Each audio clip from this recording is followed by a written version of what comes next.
In this lecture we will discuss effect on pressure of mass, then temperature, third volume. We will discuss one by one. First, mass, that is effect of mass. Effect of mass on pressure. We know that pressure P is equal to 1 by 3 rho VRMS square. हे आपण पाठीमागच्या लेक्चरमध्ये पाहिलं आहे. Here density can be written as mass per unit volume VRMS square. Then 1 by 3 m. M is total mass of gas. See, m is total mass of gas. This is container आणि एवढा या container मध्ये gas भरलेला आहे. तर पहा, दिस is m, total mass of gas. Then this mass of gas can be written as, see, total mass n into m. Capital M, that is total mass of gas. Small m, that is mass of one gas molecule. एवढे molecules, n number of molecules,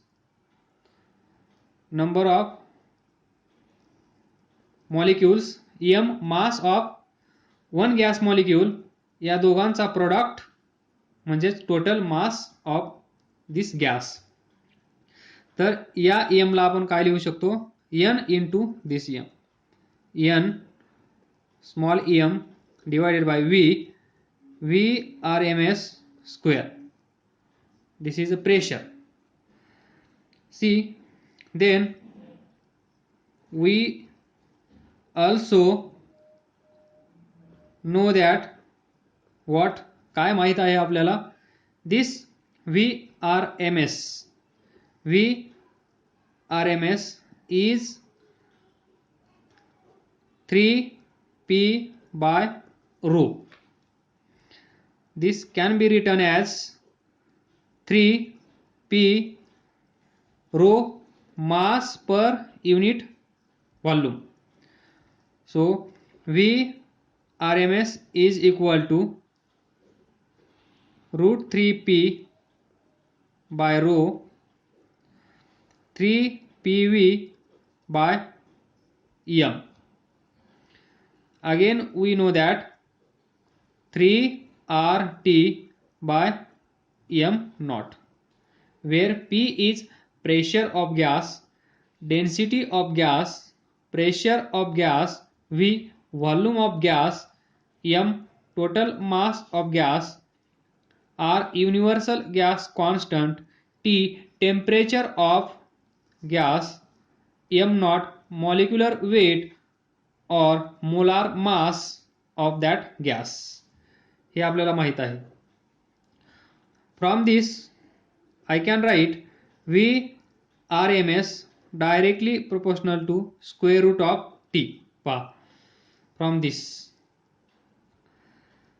then VRMS square is directly proportional to T.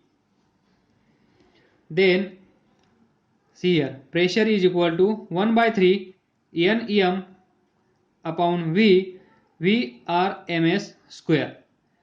तर इथे बघा, VRMS square VRMS square directly proportional to temperature. तर pressure is equal to 1/3 NM V, इथे तुम्ही लिहू शकता T. VRMS square directly proportional to temperature, then I can write here temperature. Then P is equal to 1/3, this is total mass of gas, V volume of gas, temperature of gas. From this, pressure is directly proportional to M. Pressure is directly proportional to 1/V, or pressure is inversely proportional to V, or pressure is directly proportional to T. So, effect of mass, see here, mass. Effect of temperature, see here, temperature. Effect of volume, see here. या 3 condition आपल्या समोर आहेत. That is effect of mass, effect of volume and effect of temperature on pressure. तर पहा, see here this equation. प्रत्येक वेळेस तुम्ही आता या इक्वेशनकडे पाहायचं आहे, कारण याच्यावरूनच आपण सर्व डिस्कशन करणार आहोत. If number 1, effect of mass of gas on pressure. तर पहा, if V is equal to constant, that is volume of gas is constant, and temperature of gas is constant, then see, जर volume constant असेल, temperature constant असेल, या फॉर्म्युल्यामध्ये पहा, star V constant, T constant, then pressure is directly proportional to M.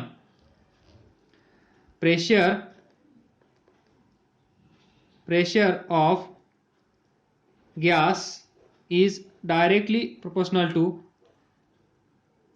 mass of gas. तर पहा, now see here, pressure is directly proportional to mass of gas. If we increase mass of gas, now see, if we increase this mass of gas, that is M, जर increase केला तर काय होईल? इथे पहा, दिस is container. इथून तुम्हाला दिसत आहे, मास वाढवला तर प्रेशर वाढणार, मास डिक्रीज केलं तर प्रेशर डिक्रीज होणार, हे इथे तुम्हाला दिसत आहे. That is M increases, pressure increases. M decreases, pressure decreases. Now पहा, फील, इमॅजिन करा. फील म्हणजे इमॅजिन. दिसलं पाहिजे, हे जे आपण बोलत आहोत हे तुम्हाला दिसलं पाहिजे, म्हणजे तुमच्या लक्षात राहील. आणि हे पाहण्याचा प्रयत्न करा. इथे पहा, हा कंटेनर आहे. या कंटेनरमध्ये हे गॅस मॉलिक्युल्स, म्हणजेच हा गॅस. तर काय होईल पहा, pressure is directly proportional to mass of gas. तर पहा, इथे हा जो M आहे now this vessel, same vessel, इथे पहा एवढा गॅस आहे, इथे पहा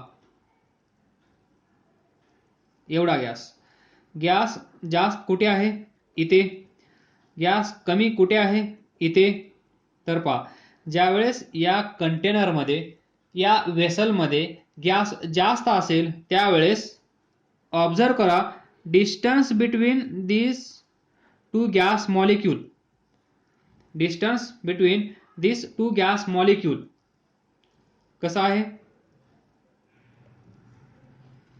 डिस्टन्स बिटवीन जर मास ऑफ गॅस जास्त असेल तर पहा distance between if mass of gas is more then distance between two gas molecule is less. दिसत आहे? हे दोन कंटेनर कंपेअर करा. याच्यामध्ये गॅस जास्त आहे, याच्यामध्ये गॅस कमी आहे. तर इथे पहा जर गॅस जास्त असेल तर इथे जास्त गॅस मॉलिक्यूल्स असतील, गॅस कमी असेल तर इथे गॅस मॉलिक्यूल कमी असतील. तर इथे पहा गॅस जास्त असल्यामुळे हा एक गॅस मॉलिक्यूल, हा एक गॅस मॉलिक्यूल, या दोघांमधला डिस्टन्स कसा असेल? कमी. मास of gas, if mass of gas is more then distance between two gas molecule is less here and vice versa. इथे पहा गॅस कमी आहे, गॅस कमी आहे तर हा एक गॅस मॉलिक्यूल, हा एक गॅस मॉलिक्यूल, इथलं डिस्टन्स पहा कसं आहे? Distance between, distance is more, दोन गॅस मॉलिक्यूल आहेत यांच्यामधलं डिस्टन्स जास्त आहे. हे एक लॉजिक. त्यानंतर पहा नंबर ऑफ गॅस मॉलिक्यूल्स जर जास्त असतील तर पहा if we increase mass of gas, म्हणजेच इथे गॅस जास्त असेल तर याचा इफेक्ट काय होईल हे समजलं तुम्हाला? सेकंड इफेक्ट पहा जर गॅस मॉलिक्यूल्स जास्त असतील तर काय होईल? Number of molecules are more, म्हणजेच पहा इथे इफ गॅस इज मोर, म्हणजेच gas molecules are more, gas molecule जास्त असतील तर पहा इथे हा एक गॅस मॉलिक्यूल, हा एक गॅस मॉलिक्यूल, दोनच गॅस मॉलिक्यूल आहेत. तर इथे collision between this gas molecule and this wall कसा असेल? कमी वेळेस होईल. व्हेअरएज पहा 1 2 3 4 दिस वेसल, हा गॅस मॉलिक्यूल, हा गॅस मॉलिक्यूल, हा गॅस मॉलिक्यूल, हा गॅस मॉलिक्यूल या कंटेनरच्या वॉल सोबत काय करतील? कुलिजन. तर पहा गॅस कमी आहे त्यावेळेस कुलिजन कमी वेळेस होत आहे. गॅस मॉलिक्यूल्स वाढले तर कुलिजन जास्त वेळेस होत आहे. म्हणजेच if gas is more then gas molecules are also more, आणि जर गॅस मॉलिक्यूल्स जास्त असतील तर कुलिजन कसा असेल? जास्त. Then number of molecules will increase if we increase gas, then therefore number of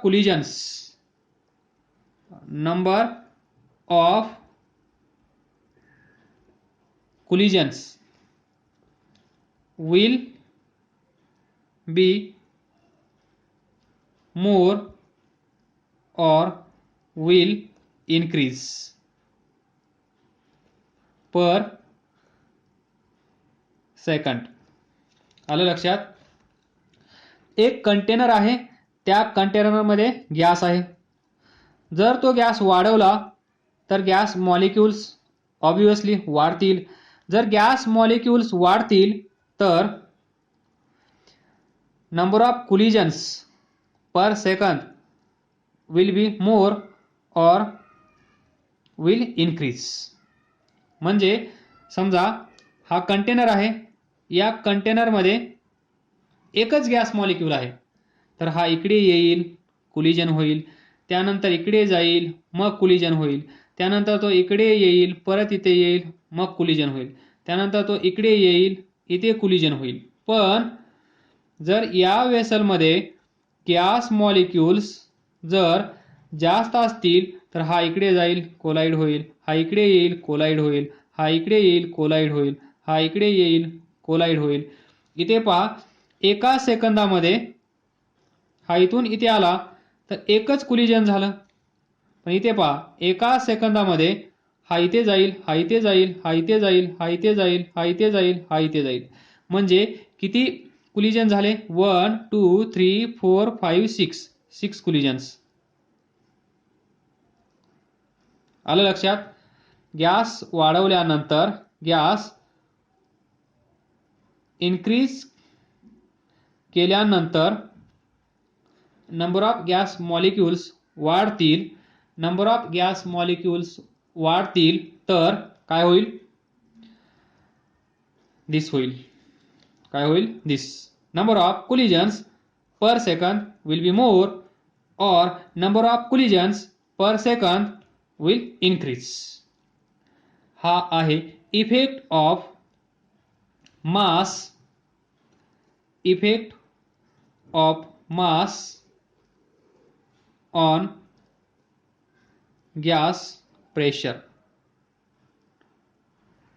Mass of gas on pressure. Next, effect of volume of gas on pressure exerted by gas molecule on this wall of container, wall of vessel. तर पहा, this is gas container. We know that this pressure, value of this pressure is 1/3 m by v t. See here, this star equation. P 1/3 mass per unit volume into temperature. हे प्रत्येक वेळेस हे डेरिवेशनची गरज नाही आहे, हे एकदाच केलं आहे. तर आता इथे डायरेक्ट जर हा क्वेश्चन आला बोर्डामध्ये सेपरेट तर तुम्हाला इथून सुरुवात करावी लागेल. त्यानंतर हे खालचं मासचं डिस्कशन स्किप करून डायरेक्ट हे लिहायचं आहे जे पाहिजे ते.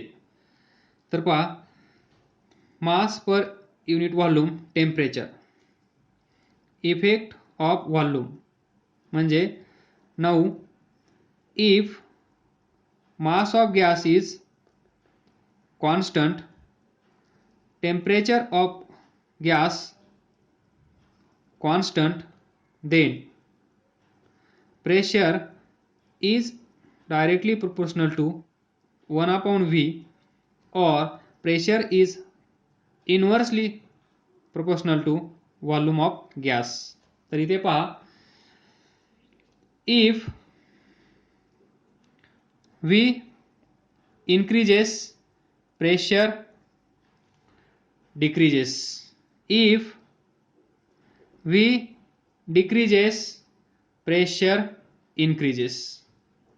By using this logic we can say this: v increases pressure decreases, v that is volume decreases pressure increases.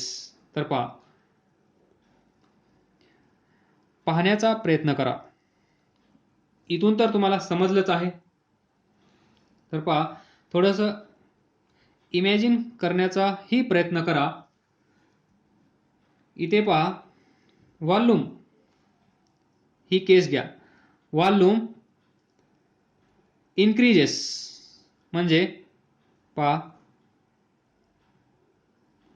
This is vessel, then this is vessel.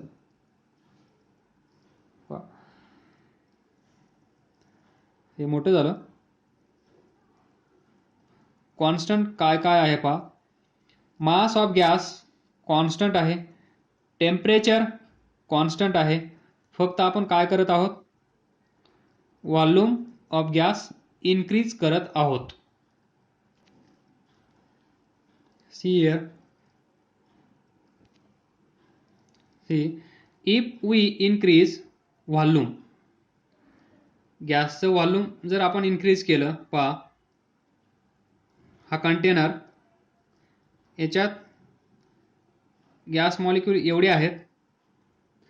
जर आपण हे व्हॉल्यूम इन्क्रीज केलं, म्हणजेच आता एवढं केलं, तर space available for this gas molecule is more.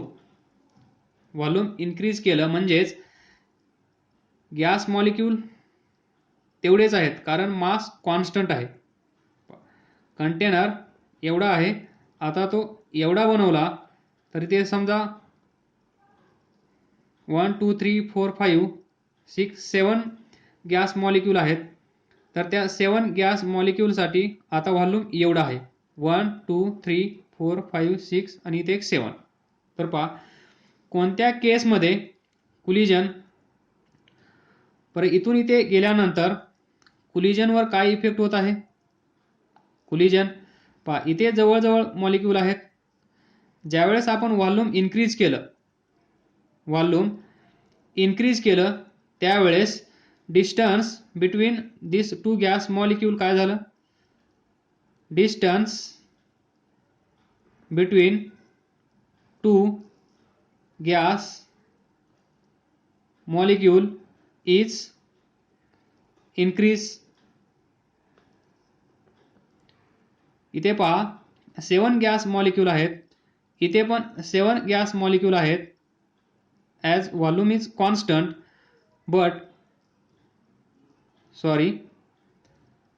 Mass of gas is constant, volume is changing. Volume change होत आहे, मास कॉन्स्टंट आहे, म्हणजेच number of gas molecule same असतील.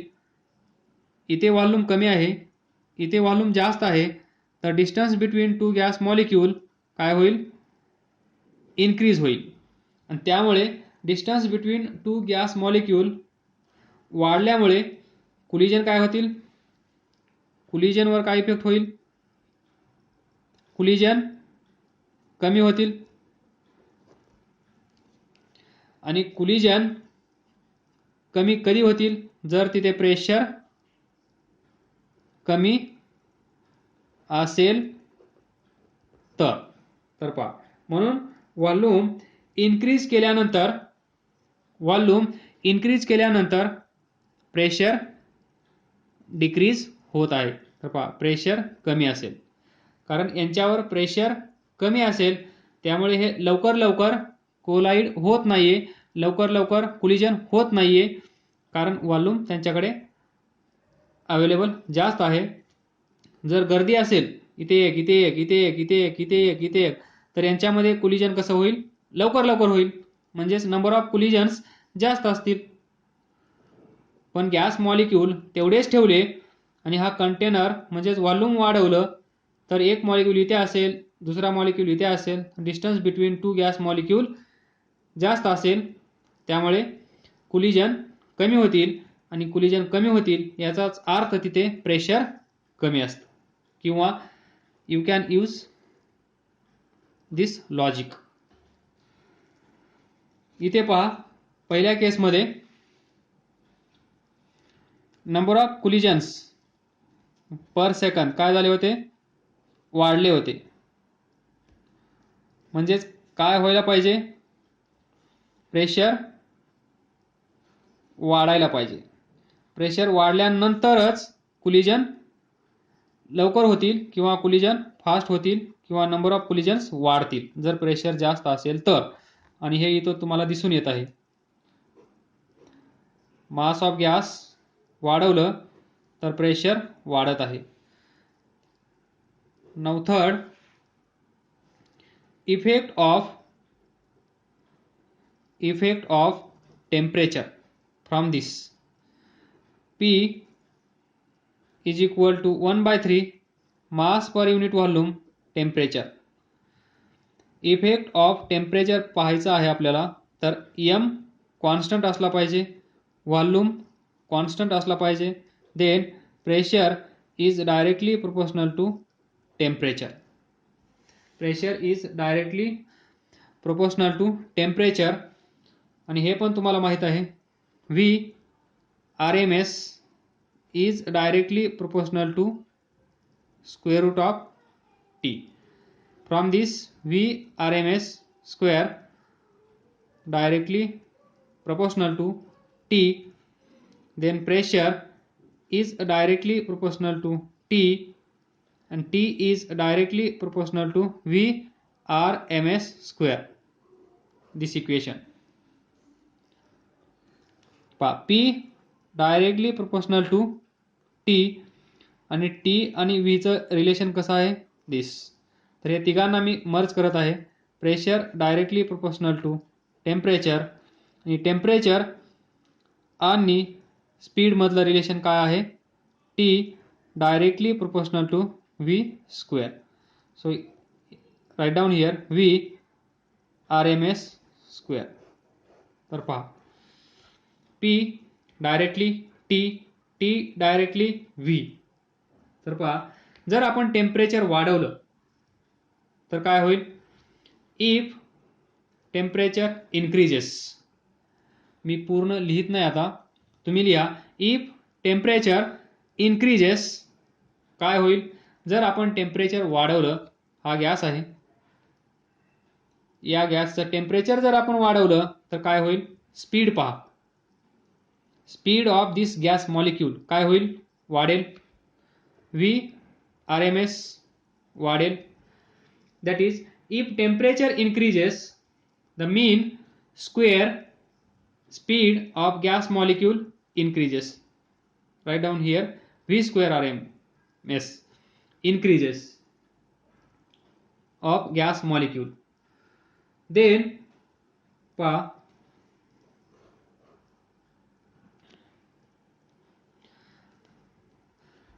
if temperature increases, see this container, see this gas molecule. जर याचं temperature आपण वाढवलं तर काय होईल, त्याचा मीन स्क्वेअर स्पीड काय होईल, वाढेल. ते इथून दिसत आहे. जर टेम्परेचर आपण त्या गॅस मॉलिक्यूलचं वाढवलं तर त्याचा स्पीड वाढत आहे. स्पीड कोणता आहे, मीन स्क्वेअर स्पीड वाढत आहे. पहा, जर याचा स्पीड वाढला तर हा इकडे लवकर जाईल, बरोबर, लवकर जाईल. आणि लवकर गेल्यामुळे या वाल सोबत कोलिजन लवकर होईल, बरोबर. म्हणजेच जर आपण टेम्परेचर वाढवलं तर काय होत आहे, नंबर ऑफ कोलिजन्स इथे लिहितो मी. नंबर ऑफ कोलिजन्स काय होत आहेत, वाढत आहेत, इन्क्रीज होत आहेत. येते लक्षात. पहा, टेम्परेचर वाढवलं तर हा गॅस मॉलिक्यूल लवकर लवकर लवकर धावेल, लवकर इथे पोहोचेल. लवकर इथे पोहोचला तर लवकर लवकर कोलिजन होतील. लवकर लवकर कोलिजन होतील म्हणजेच नंबर ऑफ कोलिजन्स वाढतील आणि नंबर ऑफ कोलिजन्स वाढतील म्हणजेच तिथे प्रेशर जास्त आहे, म्हणजेच तिथे प्रेशर जास्त आहे. लवकर कोलिजन होत असतील म्हणजे हे प्रेशर शिवाय होणार नाही, हेच लॉजिक आहे. म्हणून तिन्ही केसमध्ये पहा. पहिल्या केसमध्ये मास ऑफ गॅस मॉलिक्यूल किंवा total mass of gas increase केल्यामुळे प्रेशर इन्क्रीज झाला, व्हॉल्यूम डिक्रीज करावा लागेल त्यावेळेस प्रेशर वाढेल, टेम्परेचर इन्क्रीज करावं लागेल त्यावेळेस प्रेशर वाढेल. तर पहा, डायरेक्टली इनव्हर्सली. तर या तिघांचा फील मी दिला आहे. समजलं नसेल तर परत व्हिडिओ पहा, समजून घेण्याचा प्रयत्न करा. हा छोटासा प्रयत्न, हे जे वेसल आहे या वेसलवर हे गॅस मॉलिक्यूल किती प्रेशर एक्झर्ट करतात ते मास, व्हॉल्यूम आणि टेम्परेचरवर कसं अवलंबून आहे हे आपण डिस्कस केलं आहे. थँक्यू.